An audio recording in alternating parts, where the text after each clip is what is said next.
Hello friends, तर स्वागत आहे तुमचं आपल्या एका नवीन कथेमध्ये. मित्रांनो, चॅनलवर नवीन असाल तर चॅनलला सबस्क्राईब नक्की करा. शांतनू जयस्वाल एक अब्जाधीश देखणा पण अत्यंत खडूस स्वभावाचा तरुण. जितका तो दिसायला आकर्षक होता तितकाच तो वागण्यात कठोर आणि उद्धट होता. मुलींशी तर त्याचा जणू 36चाच आकडा होता. तो कादंबरी इंडस्ट्रीजचा मालक आणि CEO होता. त्याच्याकडे किती संपत्ती आहे हे कदाचित त्यालाच ठाऊक नव्हतं. पण त्याच्या त्या गडद निळ्या डोळ्यात मात्र कोणाची तरी प्रतीक्षा दडलेली होती. कोणाची हे मात्र कधीच कोणीच जाणत नव्हतं. काही तासांपूर्वी एक आलिशान हॉटेलसमोर शांतनूने आपली गाडी थांबवली. तो आत गेला आणि रिसेप्शनवर पोहोचला. रिसेप्शनिस्टने त्याला पाहताच त्याच्या रूमचे की कार्ड दिले. हलकसा स्मित करत तो आपल्या खोलीत गेला. त्याने वाईनची बाटली उघडली आणि स्वतःसाठी एक पेक तयार केला. काही वेळात दरवाजावर टकटक झाली. दरवाजा उघडताच त्याच्यासमोर एक देखणी तरुणी उभी होती. खूप उशीर लावलास, तो तिच्याकडे रोखून पाहत म्हणाला. आता त्याची किंमत चुकवावी लागेल. ती हसली. इंतजाराचं फळ गोड असतं ना. शांतनूने तिला आत ओढलं आणि दरवाजा बंद केला. मिस रेशम, तो थंड आवाजात म्हणाला. इथे तुला मजा करायला बोलावलं आहे. वेळेची किंमत कळायला हवी. त्याच्या वागण्यात कोमलतेचा लवलेशही नव्हता. काही वेळातच त्याचं आणि रेशमचं नातं केवळ व्यवहारापुरतंच असल्याचं स्पष्ट झालं. काही वेळानंतर तो शांतपणे उठला. चेकबुक काढलं आणि रेशमच्या नावाने 1,00,000 रुपयांचा चेक लिहून तिच्या हातात दिला. ही तुझी फी. आज नंतर आपण एकमेकांना ओळखत नाही. रेशमच्या डोळ्यात पैशांची चमक दिसली. शांतनू कपडे घालून खोलीबाहेर निघून गेला. आत्ताचा काळ. एक सुनसान रस्ता. आकाश ढगांनी भरलेलं. वारा सुटलेला. शांतनूची इनोव्हा भरधाव वेगात धावत होती. तो रिअर व्ह्यू मिररमध्ये स्वतःकडे पाहत केस ठीक करत म्हणाला. खरंच शांतनू, तू खूपच देखणा आहेस. स्वतःच्याच बोलण्यावर तो हलकेच हसला. अचानक पावसाच्या सरी कोसळू लागल्या. काही क्षणातच मुसळधार पाऊस सुरू झाला. त्याने वायपर्स सुरू केले, पण पुढचं दृश्य धूसर होत चाललं होतं. आज ड्रायव्हरशिवाय यायचं सुचलं तरी कसं मला, तो स्वतःशीच पुटपुटला. गाडीचा वेग खूपच वाढला होता. पावसामुळे रस्त्यावरचं नियंत्रण सुटू लागलं. अरे देवा, कंट्रोल जातोय, तो घाबरून म्हणाला. समोरून एक ट्रक भरधाव वेगात येताना त्याच्या नजरेस पडला. तो घाबरला. गाडी वाचवण्यासाठी त्याने स्टेअरिंग जोरात वळवलं. क्षणात गाडी घसरली, हवेत उडाली आणि जोरात खाली आदळली. गाडीमधून धूर निघू लागला. शांतनूच्या कपाळाला जबर मार बसला होता. रक्त वाहू लागलं. त्याला शुद्ध हरपत होती. त्याच्या कानात एक गोड घाबरलेला आवाज पडला. कृपया डोळे उघडे ठेवा. त्याने कष्टाने डोळे उघडले. समोर एक सुंदर मुलगी झुकून त्याला बाहेर काढण्याचा प्रयत्न करत होती. तिचे काळेभोर झऱ्यासारखे खोल डोळे, वाऱ्यात उडणारे लांब सडक केस आणि चेहऱ्यावरची काळजी करू नका, मी तुम्हाला बाहेर काढते, ती घाईघाईने म्हणाली. तू कोण आहेस? शांतनूने हलक्या आवाजात विचारलं. मी माहिका, तो पुटपुटला. तिने त्याचा हात घट्ट धरला आणि मोठ्या प्रयत्नाने त्याला गाडीतून बाहेर काढलं. तिचे हातही त्याच्या रक्ताने माखले गेले. तिने रस्त्यावरून एक गाडी थांबवली आणि शांतनूला तातडीने हॉस्पिटलमध्ये दाखल केलं.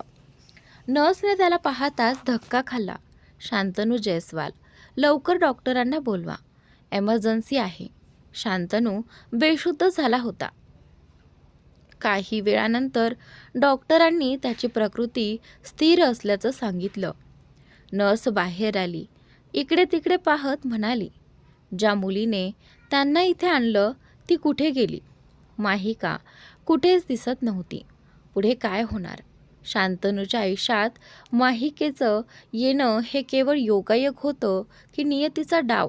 त्याच्या डोळ्यात लपलेली प्रतीक्षा नेमकी कोणासाठी होती? आणि ही अनोळखी मुलगी त्याच्या आयुष्याची दिशा बदलेल का? मात्र माहिका तिथून निघून गेली होती. थोड्याच वेळात शांतनूचे आजोबा रमण जायस्वाल रुग्णालयात पोहोचले. माझा नातू शांतनू कसा आहे? त्यांनी चिंताग्रस्त स्वरात विचारलं. डॉक्टर म्हणाले, सर, आता तो धोक्याबाहेर आहे. उद्या सकाळपर्यंत त्यांना शुद्ध येईल. रमणजींनी लगेच पुढचा प्रश्न विचारला. शांतनूला इथे कोण घेऊन आलं?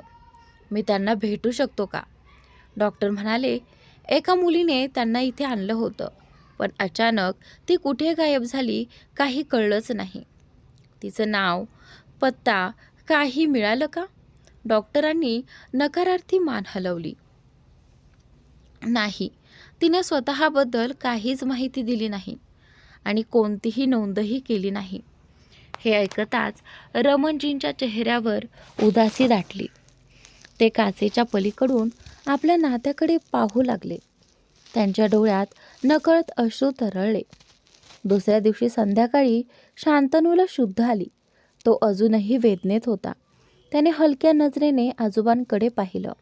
दादाजी, रमणजी थोड्या रागाने म्हणाले, तूही मला एकटं सोडून जाणार होतास का?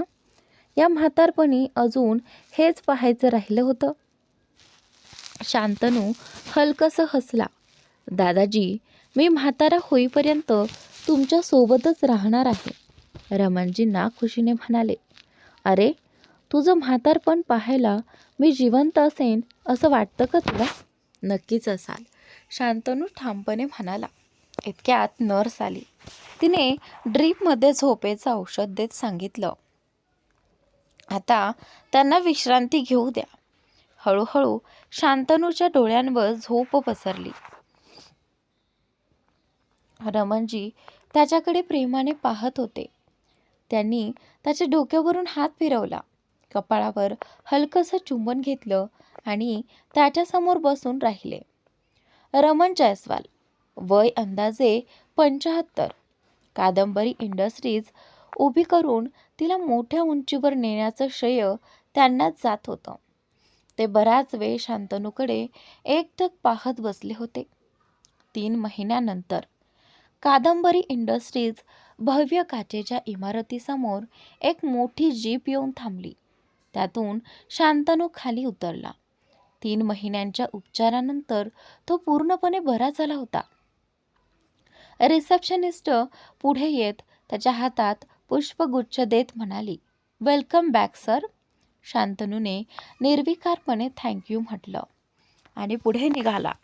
जगात तो फक्त आपल्या आजोबांसमोर हसत असे. इतरांसाठी तो कडक आणि अलिप्त स्वभावाचा होता. त्याने लिफ्टने आपल्या केबिनमध्ये प्रवेश केला. कोट काढून खुर्चीवर ठेवला आणि इंटरकॉमवरून आपल्या सहाय्यकाला बोलवलं. दरवाजावर टकटक झाली. कम इन, शांतनूने कठोर आवाजात म्हटलं. समोर काही क्षणात एक देखणा तरुण उभा राहिला. सुनील शर्मा, त्याचा सहाय्यक आणि सचिव. वय साधारण 27. गेली 3 वर्ष तो शांतनूसोबत काम करत होता. शांतनूने गंभीर नजरेने त्याच्याकडे पाहत सांगितलं, सुनील, मागील 3 महिन्यांच्या कामाची संपूर्ण माहिती मला हवी आहे. सुनीलने विचारलं, सर, आता तब्येत कशी आहे? शांतनू थंड आवाजात म्हणाला, आता ठीक आहे. अपघात खूप भयानक होता. हो सर. क्षणभर थांबून शांतनू पुन्हा म्हणाला, चला कामावर येऊया. मागील 3 महिन्यांचा प्रत्येक तपशील हवा आहे. हो सर म्हणत सुनील बाहेर गेला. केबिनमध्ये एकटा उरलेला शांतनू डोळे मिटून बसला. 3 महिन्यांपूर्वींचा अपघात त्याच्या डोळ्यासमोर तरळू लागला. त्याच्या दिवशी ती मुलगी नसती तर कदाचित तो जिवंत राहिला नसता. त्याच्या ओठांवर नकळत एक नाव उमटलं, माहिका. त्याने डोळे उघडले. काचेच्या भिंतीतून बाहेर पाहत तो पुटपुटला, माहिका, तू कुठे आहेस?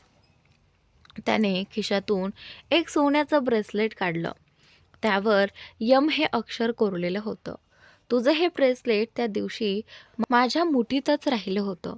अपघाताच्या वेळी तिने त्याला कारमधून बाहेर ओढताना ते कदाचित त्याच्या हातात अडकलं असावं. शुद्धीवर आल्यानंतर नर्सने ते ब्रेसलेट त्याला परत दिलं होतं. शांतनूच्या नजरेत त्या ब्रेसलेटसोबत अनेक प्रश्न तरळत होते. पुन्हा कधी त्यांची भेट होईल का?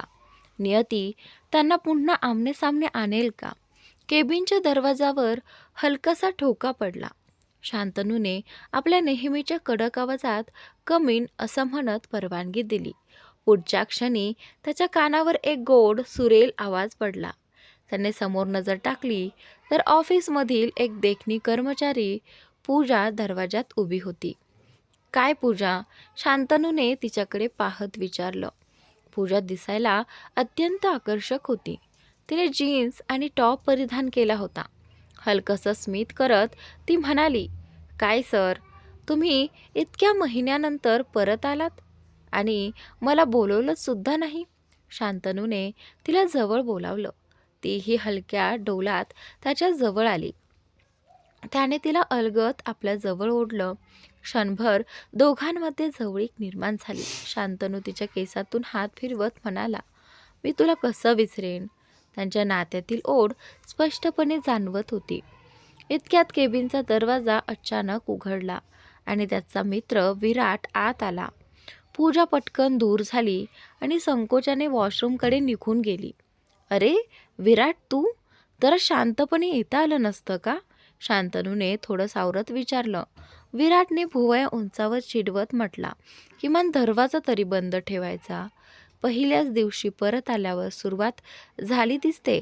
शांतनूने शर्ट आणि कोट नीट घातले, केस ठीक केले. पूजा तोवर निघून गेली होती. विराट पुढे येत त्याला मिठी मारत म्हणाला, थँक गॉड तू परत आलास. शांतनूनेही त्याला घट्ट मिठी मारली. मला परत यायलाच हवं होतं आणि गेल्या 3 महिन्यात तू आणि आजोबा नसतात तर माझं काय झालं असतं माहीत नाही. विराट हसत त्याच्या गालावर हलकंसं थाप देत म्हणाला, वेडा आहेस का? आम्ही तुझ्यासोबत नसतो तर कोण असणार? विराट, नंदा, सुमारे 30 वर्षांचा, देखणा आणि आत्मविश्वासू तरुण. लहानपणापासून तो आणि शांतनू एकाच शाळेत, एकाच कॉलेजमध्ये शिकले आणि आता मात्र एकत्र व्यवसायही सांभाळत होते. त्यांची मैत्री अतूट होती. एकमेकांपासून काहीही लपवायचे नाहीत. विराटने विचारलं, त्या माहिकाचा काही पत्ता लागला का? शांतनूचा चेहरा थोडा उतरला. नाही रे, ती मुलगी कुठे गायब झाली काहीच कळत नाही. फक्त तिची धूसर आठवण आणि नाव माहिका. विराटने त्याच्या खांद्यावर हात ठेवत म्हटलं, चल ते सगळं सोड, आज क्लबला जाऊया. इतक्या दिवसांनी परत आलायस, सेलिब्रेशन तर हवंय. शांतनू हसला. ठीक आहे, थोडं काम आटोपतो आणि मग निघतो. विराट समोरच्या सोफ्यावर बसून मोबाईलमध्ये गुंतला. तेवढ्यात सुनील गेल्या 3 महिन्यांच्या कामाचा तपशील घेऊन आला आणि फाईल शांतनू समोर ठेवली. शांतनूने फाईल चाळली आणि चेहऱ्यावर राग उमटला. हे काय आहे? मी नसताना एकही डील फायनल झाली नाही. त्याचा आवाज कठोर झाला. सुनीलने मान खाली घालत म्हटलं, सॉरी सर. सॉरीने काही होत नाही. माझ्या विना इथलं काम थांबतं का? सगळ्यांना नोकरीवरून काढावंसं वाटतंय. आता बाहेर जा. शांतनूने रागाच्या भरात फाईल टेबलावर आपटली. सुनील घाबरून बाहेर गेला. विराटने डोकं हलवत शांतनूला समजावत म्हटलं, तुला माहिती आहे ना, तुझ्या परवानगीशिवाय कोणतीही डील साईन होत नाही. मग उगाच त्याच्यावर का राग काढतोयस? शांतनूने डोळे मिटले. विराटने त्याला पाण्याचा ग्लास दिला. पाणी पिऊन तो थोडा शांत झाला. विराट हसत म्हणाला, कधी हसतही जा. हसण्यासाठी पैसे लागत नाहीत. हे ऐकून शांतनूच्या चेहऱ्यावर हलकीशी स्मितरेषा उमटली. चल मग क्लबला जाऊया. दोघेही ऑफिसमधून बाहेर पडले. जेसीस क्लब. काही वेळात ते जेसीस क्लबमध्ये पोहोचले. तो केवळ डिस्कोथेक नव्हता, तर बार आणि विविध गेम्सची सोय असलेला एक आकर्षक क्लब होता. तिथल्या वातावरणात संगीताची धून, रंगीबेरंगी लाईट्स आणि गजबजलेली गर्दी यामुळे एक वेगळीच ऊर्जा जाणवत होती. क्लबमध्ये पाऊल टाकताच शांतनूला काहीसा दिलासा मिळाला. दोघांनी एकत्र स्नूकर खेळायला सुरुवात केली आणि कामाच्या ताणातून काही क्षण मोकळेपणाने जगू लागले. विराट म्हणाला, चल यार, ड्रिंक करूया. किती दिवस झाले. आज संधीही आहे आणि निमित्तही. आणि तसंही हा क्लब तुझाच आहे. मग काळजी कशाची? जेसीस क्लब हा शांतनूचाच होता. त्याने खास नाईट बर्ड्ससाठी तो उघडून ठेवला होता. दोघे एका खाजगी केबिनमध्ये जाऊन बसले आणि ड्रिंकची ऑर्डर दिली. विराटने विषय काढत विचारलं, तसं बघायला गेलं तर तू माहिकाला का शोधतो आहेस? शांतनूने त्याच्याकडे रोखून पाहिलं. का म्हणजे? तिने माझा जीव वाचवला होता. एखाद्या परीसारखी ती त्या दिवशी आली आणि मला वाचवून कुठे गायब झाली कळलंच नाही. किमान एकदा तरी तिचे आभार मानायचे आहेत. शक्य असेल तर तिच्यासाठी काहीतरी करावं असं वाटतं. आणि ते तिचे. विराटने ग्लास ओठांशी नेत विचारलं, काय? शांतनूने नकारार्थी मान हलवली. काही नाही, तो म्हणाला आणि ग्लास उचलत म्हणाला, चिअर्स. चिअर्स. विराटनेही त्याचा ग्लास टकरावत उत्तर दिलं. थोडा वेळ दोघे गप्पा मारत बसले. अचानक विराटचा फोन वाजला. त्याने स्क्रीनकडे पाहिलं आणि नाव दिसताच त्याच्या भुवया उंचावल्या. शांतनूने हातवारे करून विचारलं, काय झालं? कोण आहे? विराटने त्रासिक चेहऱ्याने उत्तर दिलं, सीमर. तिच्याशिवाय मला या जगात दुसरं कोणी त्रास देत नाही. हे ऐकून शांतनू हसू लागला. त्यावर विराट म्हणाला, हसतोस काय? ज्या दिवशी तुझी गर्लफ्रेंड किंवा बायको होईल ना, त्या दिवशी कळेल. शांतनू गंभीर होत म्हणाला, मला तर गर्लफ्रेंड करायचीच नाही. आणि केली किंवा लग्न केलं तर मी तुझ्यासारखा घाबरट नव्हे. मी डेव्हिल आहे. ती मुलगी कायम माझ्या इशारावर नाचेल. मी तुझ्यासारखा सहज हाताळता येणारा नाही. बस बस, आता मला भाषण देऊ नकोस. मी निघतो. असं म्हणत विराट उठला. शांतनूने त्याच्या खांद्यावर हलकं थोपटलं. Okay bye. विराट गेल्यानंतर शांतनू एकट्याच केबिनमध्ये बसून ड्रिंक घेत होता. तेवढ्यात त्याच्या केबिनचं दार जोरात उघडलं. एक मुलगी धावत आली, आत आली आणि त्याच्या पायाशी कोसळत म्हणाली, मला वाचवा प्लीज. तिचे केस चेहऱ्यावर आलेले होते. शांतनू तिचा चेहरा नीट पाहण्याचा प्रयत्न करू लागला. ती घाबरून म्हणाली, ते लोक माझ्या मागे लागले आहेत. प्लीज मदत करा. ती रडतच वर पाहू लागली. तिचा चेहरा दिसताच शांतनूच्या तोंडून नकळत शब्द बाहेर पडले, माहिका. खरंच तीच माहिका होती का जिने त्याचा जीव वाचवला होता? ती मुलगी उठून उभी राहिली.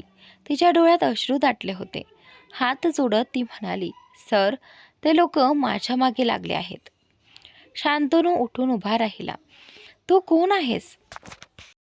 मी मी माही अहुजा, ती थरथरत म्हणाली.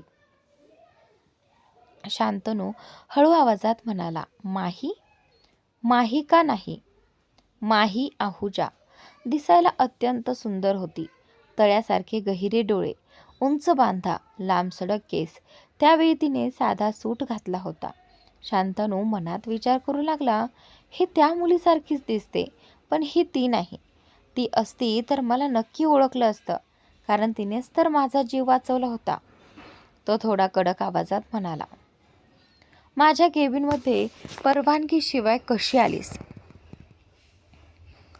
माही त्याच्यासमोर हात जोडून विनवणी करत म्हणाली, प्लीज सर, मला वाचवा. तेवढ्यात केबिनचं दार पुन्हा उघडलं. 2 गुंड आत आले. शांतनू आणि माही दोघांनीही त्याच्याकडे पाहिलं. काही वेळ आधी माही हातात एक फाईल घेऊन जेसीस क्लबमध्ये शिरली होती. ती आत येताच लोक तिच्याकडे वळून पाहू लागले. आजूबाजूला दारूचा तीव्र वास पसरलेला होता. माहीने जणू श्वास रोखून धरला आणि नजर खाली घालत पुढे चालू लागली. अशा क्लबमध्ये येण्याची तिला अजिबात सवय नव्हती. त्यामुळे ती प्रचंड अस्वस्थ झाली होती. ती स्वतःशीच पुटपुटली, आता मला फक्त माझ्या कामावर लक्ष द्यायला हवं. थोड्याच वेळात ती एका खासगी चेंबरमध्ये शिरली. आत सिगारेटचा धूर पसरलेला होता आणि हसण्याचे आवाज येत होते. तिने घसा काकरत म्हणाली, सर, गुड इव्हिनिंग. समोर बसलेल्या व्यक्तीने मागे वळून पाहिलं. माहीने पुन्हा सांगितलं, मिस्टर अग्निहोत्री, तुम्ही सांगितलेली फाईल मी घेऊन आले आहे. मिस्टर रमेश अग्निहोत्री, ऑफिसचा मॅनेजर, देखणा पण कपटी नजरेचा माणूस. त्याने माहीकडे विचित्र नजरेनं पाहत हसत म्हटलं, वेलकम माही, ये ना आमच्यात बस. हे आहेत मिस्टर मनीष सहाय, आराध्या इंटरनॅशनल मधून. तू आमच्यासोबत बसलीस तर त्यांनाही आनंद होईल. माहीने मनीषकडे पाहून हलकसा मान हलवून नमस्कार केला. मनीषही देखणा होता. त्यांच्यासमोर दारूचे ग्लास ठेवलेले पाहून माहीच्या कपाळावर घाम फुटला. तिची अस्वस्थता आणखी वाढली. ती म्हणाली, सॉरी सर, मी फक्त फाईल द्यायला आले होते. मला आता परत जायचं आहे. ऑफिसमध्ये अजून काही कामं आहे. तसंच 7ही वाजलेत. मनीष मध्येच बोलला, माहीजी, काम नंतरही करता येतात. कधी ना कधी थोडं एन्जॉयही करायला हवं. या ना, बसा. पण माहीला तिथून लवकरात लवकर निघून जायचं होतं. रमेशने शेजारच्या खुर्चीवर हात आपटत तिला बसण्याचा इशारा केला. जणू तो आदेशच होता. माहीला तिथलं वातावरण अजिबात बरं वाटत नव्हतं. सगळंच काहीतरी विचित्र होतं. विशेषतः मनीष आणि रमेश यांच्या नजरा ज्या तिच्या अंगावरून फिरत होत्या आणि तिला अस्वस्थ करत होत्या. रमेश म्हणाला, माही, मिस्टर मनीषांना ड्रिंक सर्व कर. माहीने नाखुशीने ओठ वाकवले आणि पुढे जाऊन विस्कीची बाटली हातात घेतली. ग्लासमध्ये विस्की ओतताना तिचे हात थरथरत होते. मनीषची नजर तिच्यावर खिळलेली होती. ती नजर तिला आतपर्यंत भेदून जात असल्यासारखी वाटत होती. अचानक मनीषने तिचं मनगट पकडून तिला आपल्या जवळ ओढलं. तुम्हीही आमच्यासोबत ड्रिंक घ्या माही. माहीने हात सोडवण्याचा प्रयत्न करत ठामपणे सांगितलं, सर, मी ड्रिंक करत नाही. कृपया माझा हात सोडा. मनीषने रमेशकडे वळून नाराजीने म्हटलं, रमेशजी, मी इथे येऊन वेळ वाया घालवला का? हे सगळं काय आहे? 1 मिनिट, मी बोलतो तिच्याशी, रमेश म्हणाला. तो उठून माहीजवळ आला आणि तिच्या हातावर घट्ट पकड घेत म्हणाला, माही, तू शुद्धीत आहे ना? एक ड्रिंक घेतल्याने काही बिघडत नाही. ते आपल्या कंपनीचे महत्त्वाचे क्लायंट आहेत. त्यांना खुश ठेवणं आपलं कर्तव्य आहे. 2 क्षण ते तुझ्यासोबत घालवू इच्छितात, तर त्यात काय बिघडलं? आणि मला चांगलंच माहिती आहे की तुझ्या आईच्या हृदयाच्या उपचारांसाठी तुला पैशांची गरज आहे. मला ही डील साईन करायची आहे. तू मला मदत कर, मी तुला मदत करेन. समजलं? माहीच्या मनात विचारांचं वादळ उठलं. जर काही ड्रिंक्समुळे आईचा उपचार होणार असेल तर कदाचित यात काही गैर नाही. ती स्वतःला समजावू लागली. नाखुशीने तिने जवळच्या खुर्चीवर बसली आणि एक पेग घेतला. मनीषच्या चेहऱ्यावर समाधानाची स्मितरेषा उमटली. एक पेग अजून माझ्यासाठी, तो म्हणाला. तो कडवट स्वाद तिच्या घशातून खाली उतरवताना तिला त्रास होत होता. आयुष्यात तिने क्वचितच दारूला हात लावला होता. दुसऱ्याच पेगनंतर तिच्या डोळ्यांवर जडपणा यायला लागला. तेवढ्यात रमेशचा फोन वाजला. एक्सक्यूज मी म्हणत तो केबिनच्या बाहेर गेला. आता माही आणि मनीष दोघेच आत होते. माहीला अचानक भीतीची जाणीव झाली. मनीषची नजर तिच्यावर स्थिरावली होती. त्याने हळूच तिच्या हातांवर हात ठेवला आणि अयोग्य पद्धतीने स्पर्श करत म्हणाला, माही, तू खूप सुंदर आहेस. माहीने त्याचा हात झटकला आणि ठाम आवाजात म्हणाली, सर, कृपया आपली मर्यादा सांभाळा. मी इथे फक्त रमेश सरांच्या आग्रहामुळे थांबले आहे, नाहीतर. मनीषने दात आवळत तिचा हात पुन्हा घट्ट पकडला. जास्त भोळेपणाचा आव आणू नकोस. इतकी सरळ असतीस तर नाईट क्लबमध्ये आली नसतीस. तुमच्यासारख्या स्त्रियांना मी चांगलंच ओळखतो. सांग, एका रात्रीची किंमत किती? जितकी मागशील तितकी दे. मनीषचे शब्द ऐकताच माहीच्या डोळ्यात संताप उसळला. तिने क्षणाचाही विलंब न करता त्याच्या गालावर जोरात चापट मारली. मिस्टर, माझ्याशी अशी घाणेरडी भाषा वापरण्याची तुमची हिंमत कशी झाली? मनीष, तुम्ही मला नेमकं काय समजलं आहे? मनीषने माहीला जोराने सोफ्यावर मागे ढकललं आणि तिच्यावरची आपली पकड अधिक घट्ट केली. मला सोडा, माही घाबरून ओरडली. मनीष तिच्यावर वाकत जबरदस्ती करण्याचा प्रयत्न करू लागला. त्याने तिचा दुपट्टा खेचून खाली फेकला, पण माहीने हार मानली नाही. तिने पूर्ण ताकदीने मनीषला लाथ मारली. तो वेदनेने कळवळला. तो क्षण साधून माहीने पटकन आपला दुपट्टा आणि पर्स उचलली आणि दरवाजाकडे धाव घेतली. तिला पकडा, मनीष संतापाने ओरडला. माही बाहेर पडताच मॅनेजर रमेशने तिचा मार्ग अडवला. कुठे पळत आहेस? काय झालं? असं म्हणत त्याने तिचा हात पकडला आणि तिला भिंतीला टेकवत थंड आवाजात म्हणाला, तुझ्यासाठी हेच बरं आहे की तू स्वतःहून आमच्याकडे यावंस. तो आणि मनीष दोघेही तिच्याशी गैरवर्तन करू लागले, पण माहीने पूर्ण जोर लावून दोघांना ढकलून दिलं आणि मागे वळून न पाहता ती धावतच शांतनूच्या खाजगी केबिनमध्ये शिरली. वर्तमान काळ. माहीच्या डोळ्यात भीती आणि अश्रू दाटले होते. ते लोक मला त्यांच्या बॉसकडे सुपूर्द करणार आहेत. कृपया मला वाचवा. मी तुमच्यासाठी काहीही करायला तयार आहे, ती काकुतीने म्हणाली. हे ऐकून शांतनूने भुवया उंचावल्या आणि तिच्याकडे बारीकाने पाहिलं. तेवढ्यात मनीष आणि त्याचे 2 माणसं तिथे येऊन पोहोचले. शांतनूला पाहताच त्यांची पावलं थांबली. माही खरंच अडचणीत आहे हे शांतनूच्या लक्षात आलं. तो रागाने त्यांच्या दिशेने पुढे सरकला. काय हवंय तुम्हाला? शांतनूने कठोर नजरेने विचारलं. मनीषने उत्तर दिलं, ती मुलगी आम्हाला हवी आहे. शांतनूने एकदा माहीकडे पाहिलं आणि शांततेने म्हणाला, घेऊन जा तिला. हे ऐकताच माहीच्या पायाखालची जमीन सरकली. सर, तुम्ही काय बोलत आहात? ती घाबरून म्हणाली.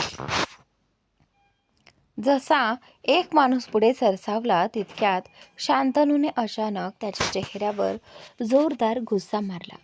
तो माणूस दूर फेकला गेला. माही थरथरत सगळं पाहत होती. शांतनूने आपला कोट काढून सोफ्यावर टाकला, शर्टच्या बाह्या वर सरकवल्या आणि थंड आवाजात म्हणाला, आणखी कोणाला यायचे? मनीष संतापून म्हणाला, तू आहेस तरी कोण, आम्हाला अडवणारा? शांतनू रोखठोक आवाजात म्हणाला, हा क्लब माझा आहे. मी इथला मालक आहे आणि माझी माणसं तुमची हाडं मोडून तुम्हाला बाहेर फेकण्याआधी शहाणपणाने इथून निघून जा. हे ऐकताच मनीषच्या चेहऱ्यावरील रंग उडाला. त्याने एक कटाक्ष माहीकडे टाकला आणि आपल्या माणसांना निघण्याचा इशारा केला. क्षणात ते सगळे तिथून पसार झाले. माहीने सुटकेचा निश्वास टाकला. आता शांतनू तिच्याकडे वळला. काही वेळापूर्वी तू मला काय म्हणाली होतीस? माही गोंधळून त्याच्याकडे पाहू लागली. मला काही समजलं नाही सर, ती अडखळत म्हणाली. शांतनू शांत पण अर्थपूर्ण आवाजात म्हणाला, हेच ना, की जर मी तुला त्या लोकांपासून वाचवलं तर तू माझ्यासाठी काहीही करशील. माहीने होकारार्थी मान हलवली. तुमचं हे उपकार फेडण्यासाठी मी काहीही करेन, ती हलक्या पण ठाम आवाजात म्हणाली. शांतनू चालत तिच्या जवळ आला. तो इतका जवळ उभा राहिला की माहीच्या श्वासांचा वेग वाढला. त्याने अलगद तिच्या गालावरून हात फिरवला आणि तिची हनुवटी पकडून तिचा चेहरा वर उचलला. त्याच्या खोल भेदक नजरेत नजर भेटताच माहीच्या अंगातून एक शिरशिरी गेली. तिचं पूर्ण शरीर वरपासून खालपर्यंत थरथरलं. त्याने शांत पण थंड आवाजात विचारलं, तुझं नाव काय सांगितलंस तू? माही, ती थरथरत्या ओठांनी म्हणाली, एक किस? मला तुला किस करायचं आहे. हे ऐकताच माहीचे डोळे मोठे झाले. काय? तुम्ही शुद्धीत आहात ना? ती तिथून निघण्याचा प्रयत्न करू लागली, पण शांतनूने तिचा हात घट्ट पकडला आणि तिला आपल्या जवळ ओढलं. त्याने तिच्या केसात हात अडकवला आणि तिच्या ओठांवर आपले ओठ टेकवले. माही त्याच्या मिठीतून सुटण्याचा प्रयत्न करू लागली, पण त्याची पकड मजबूत होती. तिच्या प्रत्येक हालचाली निष्फळ ठरत होत्या. काही क्षणांसाठी त्याच्या जवळुकीमुळे ती गोंधळली. तिचे डोळे मिटले गेले, पण अचानक काहीतरी पडल्याचा आवाज आला आणि ती भानावर आली. तिने डोळे उघडले. समोर शांतनू उभा होता आणि तिच्याकडे एकटक पाहत होता. माही पुटपुटली, मी स्वप्न बघत होते का? अरे देवा! तिने एकदा शांतनूकडे पाहिलं. तो खरोखरच देखणा आणि प्रभावी व्यक्तिमत्वाचा होता. तिने नकळत आपले ओठ दातांमध्ये चावले. शांतनू तिच्या डोळ्यात पाहत म्हणाला, माही, तुला माझ्याशी लग्न करावं लागेल. हे ऐकताच माहीचं हृदय जणू थांबलं. तिच्या चेहऱ्यावर आश्चर्य स्पष्ट दिसत होतं. डोकं गरगरायला लागलं. काय? लग्न? आणि तेही तुमच्याशी? तिच्या आवाजात भीती होती. तिच्या मनात प्रश्नांची गर्दी झाली. हा माणूस माझ्याशी लग्न का करू इच्छितो? तिने पुन्हा त्याच्याकडे पाहिलं. त्याच्या व्यक्तिमत्वातून त्याची श्रीमंती आणि उच्चभ्रू पार्श्वभूमी स्पष्ट जाणवत होती. असा माणूस जो तिच्या नावाशिवाय काहीच ओळखत नव्हता, तो तिच्यासारख्या साध्या मुलीशी लग्न का करणार? लग्न नाही, ते शक्य नाही, ते ठामपणे म्हणाली. शांतनू तिच्या अधिक जवळ येत म्हणाला, तूच म्हणाली होतीस ना की मी तुझी मदत केली तर त्याच्या बदल्यात तू माझ्यासाठी काहीही करशील. मग आता शब्द का बदलतेस? त्याने भुवया उंचावत पुढे जोडलं, मला अजूनही तुला त्या लोकांकडे परत पाठवणं काही कठीण नाही आणि ते तुझ्याशी काय करतील हे तुला चांगलं ठाऊक आहे. त्याचे शब्द ऐकून माहीच्या अंगावर काटा आला. तिच्या घशात कोरड पडली. तिने टेबलवरचा पाण्याचा ग्लास उचलून घाईघाईने पाणी प्यायलं.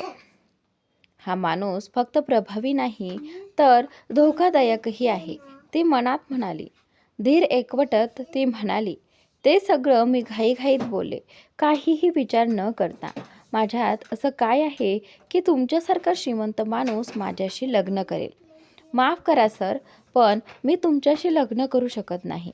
तुम्ही माझी मदत केलीत त्याबद्दल मी आयुष्यभर ऋणी राहीन, पण मी तुम्हाला आणखी त्रास देऊ इच्छित नाही. ती बोलून संपण्याआधीच तिने वळून शांतनूच्या केबिनमधून बाहेर पडली. तिच्या जाण्याबरोबरच शांतनूच्या चेहऱ्यावर राग उमटला. तो दात ओठ खात पुटपुटला, या मुलीनं मला नकार दिला. शांतनू जयस्वालला? त्याने मुठी आवळल्या. इतक्यात क्लबमधील एक गार्ड आत आला. काळ्या कपड्यातला तो उंच धिप्पाड माणूस. गुरु? सर, आपण ठीक आहात ना? गुरु, क्लबमध्ये गोंधळ घालणाऱ्या त्या माणसांची खबर घे. हो सर, लगेच. तो थोडा थांबला. एक गोष्ट होती सर. बोल. दादाजींनी तुमच्यासाठी एक मुलगी पसंत केली आहे. ते म्हणाले तुम्ही तिला भेटावं. शांतनूने त्याच्याकडे रोखून पाहिलं. त्याच्या आवाजात स्पष्ट नकार होता. मी कोणत्याही मुलीला भेटायला जाणार नाही. गुरु, वय अंदाजे 35, देखणा आणि व्यक्तिमत्वाने प्रभावी. तो शांतनूचा अत्यंत विश्वासू माणूस होता. गुरुने नम्रपणे मान खाली घालत म्हटलं, हो सर. ज्या मुलीने माझा जीव वाचवला होता तिचा काही शोध लागला का? शांतनूने थेट मुद्द्यावर येत विचारलं. गुरुने शांत आवाजात उत्तर दिलं, सर, अजूनपर्यंत तिचा काहीच ठाव ठिकाणा लागलेला नाही. तिची कोणतीही ओळख किंवा पत्ता नसताना तिला शोधणं फार कठीण आहे. तिने त्या हॉस्पिटलमध्येही स्वतःबद्दल काही माहिती दिली नव्हती. तिच्या नावाशिवाय आपल्याला काहीच माहिती नाही. गुरुने शांतनूकडे पाहिलं. त्या अनोळखी मुलीबद्दल बोलताना शांतनूचा आवाज नेहमीच मवाळ व्हायचा. शांतनू हलक्या आवाजात पुटपुटला, माही का? गुरु धीर करून म्हणाला, सर, आम्ही पूर्ण प्रयत्न करत आहोत. अचानक शांतनूला नुकत्याच घडलेल्या प्रसंगाची आठवण झाली. त्याच्या चेहऱ्यावरचा मृदुभाव नाहीसा झाला आणि तो संतापाने म्हणाला, गुरु, मला त्या माहीबद्दल सगळी माहिती हवी आहे आणि तीही लवकरात लवकर. त्या मुलीने मला फसवलं आणि मला नकार देऊन निघून गेली. शांतनू जयस्वालला. तिला तिची औकात दाखवावी लागेल. गुरुने शांतपणे मान हलवली.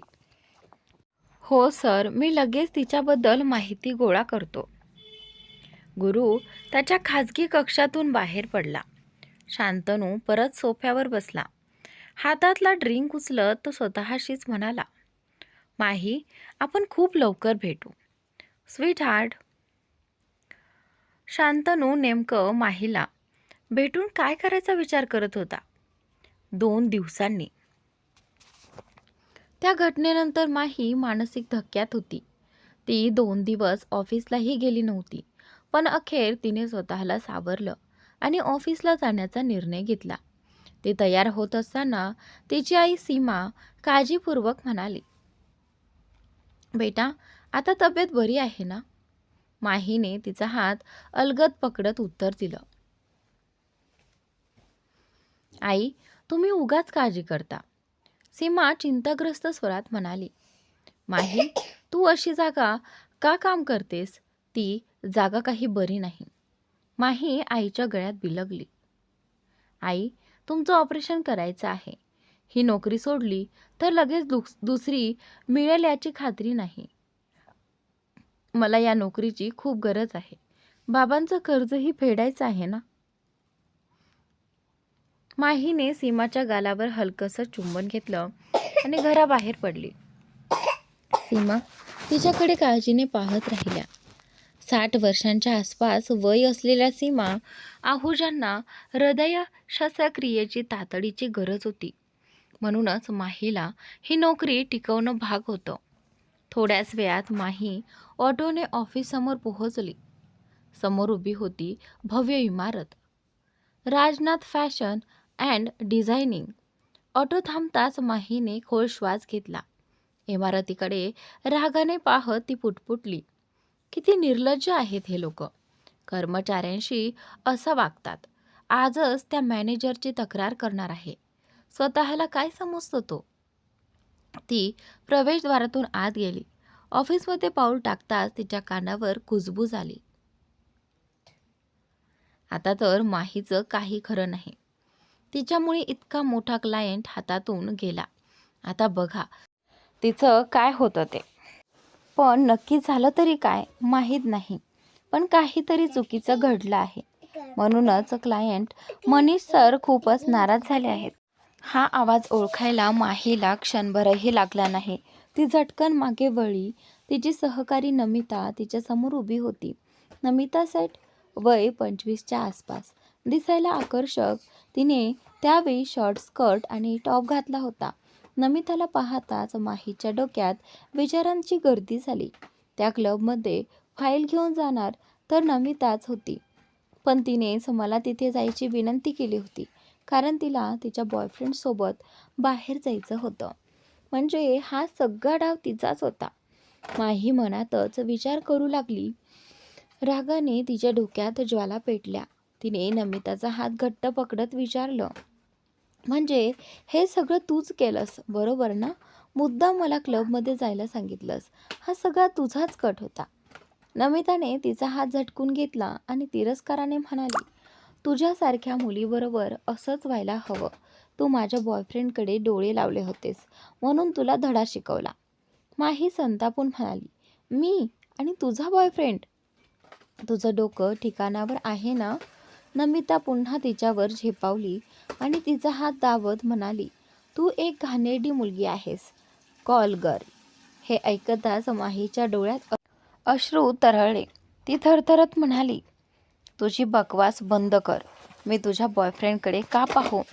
तो आपला बॉस आहे आणि मी असं काही करण्याचा विचारही करू शकत नाही. नमिता रागाने पाय आपटत तिथून निघून गेली. माहीने अश्रू पुसले आणि हळूच पुटपुटली, मी रमेश सरांविरुद्ध कुणाकडे तक्रार करू शकत नाही. त्या रात्रीचा प्रसंग मला विसरावाच लागेल. ती एक खोल श्वास घेत आपल्या डेस्कवर बसली. तेवढ्यात कुणाचा तरी आवाज कानावर पडला. तुला कळलं का? रमेश सरांना नोकरीवरून काढून टाकलं आहे. दुसरा कर्मचारी आश्चर्याने म्हणाला. का? काय झालं? त्यांनी एका महिला सहकाऱ्याचा छळ केला म्हणे. खरंच मला वाटलं नव्हतं रमेश सर असं काही करतील. अरे इतकंच नाही, त्या क्लायंट मनीष सोबत मिळून त्यांनी एका स्त्रीवर गैरवर्तन करण्याचाही प्रयत्न केला होता. हे ऐकून माही हादरली. तिच्या मनात विचारांचं वादळ उठलं. मी तर कुठेही तक्रार केली नव्हती, मग ही गोष्ट ऑफिसपर्यंत कशी पोहोचली? दरम्यान क्लायंट मनीषची कंपनी आराध्या इंटरनॅशनल देखील मोठ्या अडचणीत सापडली होती. हे सगळं केवळ योगायोग असू शकत नाही असं तिला वाटलं. इतक्यात नमिता पुन्हा तिच्या समोर येऊन उभी राहिली. माही, तुला अग्निहोत्री सरांबद्दल काही कळलं का? माहीने तिच्याकडे रोखून पाहत विचारलं. काय? नमिता टेबलावर हात टेकवत म्हणाली, त्यांना नोकरीवरून काढून टाकलं आहे. कुठल्या तरी स्त्रीने त्यांच्यावरच छळाचा आरोप केला आहे. तुला हे थोडं विचित्र वाटत नाही? माहीने ओठ चावले. मला याबद्दल काहीच माहिती नाही. पण नमिता थांबणारी नव्हती. त्या दिवशी तूच ना क्लबमध्ये फाईल द्यायला गेली होतीस. काही पाहिलंस का? नमिता, कृपया इथून जा आणि मला काम करू दे. नमिता मोठ्याने म्हणाली. किंवा ती मुलगी तूच होतीस. तूच तक्रार करून त्यांना नोकरीवरून काढून टाकलं होतं, बरोबर ना? हे ऐकताच माहीचा चेहरा पांढरा फटक पडला. मी सांगितलं ना, मला काही माहिती नाही. माझ्या मागे का लागली आहेस? नमिताने मुद्दाम आवाज चढवला, जेणेकरून सगळ्यांना ऐकू जाईल. तूच ना गेली होतीस फाईल द्यायला, मग मान्य का करत नाहीस? ऑफिसमधले सगळे लोक माहीकडे पाहू लागले. तिला जाणवलं जणू शेकडो डोळे तिच्यावर खिळले आहेत. तेवढ्यात एक कडक आवाज घुमला. इथे काय सुरू आहे? माही घाईघाईने उभी राहिली. नमिता वळून पाहू लागली. विक्रम सर? मी तर. नमिता काही बोलणार इतक्यात विक्रमने कठोर आवाजात सांगितलं. नमिता, आपल्या जागेवर जा. नमिता पाय आपटत निघून गेली. विक्रम सलूजा, उंच आणि देखणा, माहीच्या टेबलाजवळ आला. टेबलावर ठेवलेल्या फाईलकडे बोट दाखवत तो म्हणाला, ही खूप महत्त्वाची फाईल आहे. काय बघतेस माझ्याकडे? लगेच जाऊन देऊन ये. रोनित सर खूप वेळेपासून वाट पाहत आहेत. जी सर. माहीने फाईल उचलली आणि कंपनीचे CEO रोनित बक्षी यांच्या केबिनकडे निघाली. तिने दरवाजा ठोठावला. आतून कडक आवाज आला, कम इन. ती थरथरत्या पावलांनी आत गेली. Good morning sir. Ronit Bakshi, 30च्या आसपास वय, देखणा व्यक्तिमत्व आणि राजनाथ असोसिएट्सचा CEO. तिने आत येताच तिच्याकडे पाहिलं. त्याच्या समोरच्या खुर्चीत एक व्यक्ती बसलेली होती, पण माहीला त्याचा चेहरा दिसत नव्हता. ती पुढे सरकली आणि जशी तिची नजर त्या व्यक्तीवर पडली तसाच तिच्या चेहऱ्याचा रंग उडाला. तिच्यासमोर शांतनू बसला होता. ओठांवर हलकी स्मित रेषा घेऊन तिच्याकडे पाहत होता. तर मित्रांनो, स्टोरी खूप इंटरेस्टिंग आहे. तुम्हाला नक्की आवडेल तर नक्की पहा आणि चॅनलला सबस्क्राईब करा.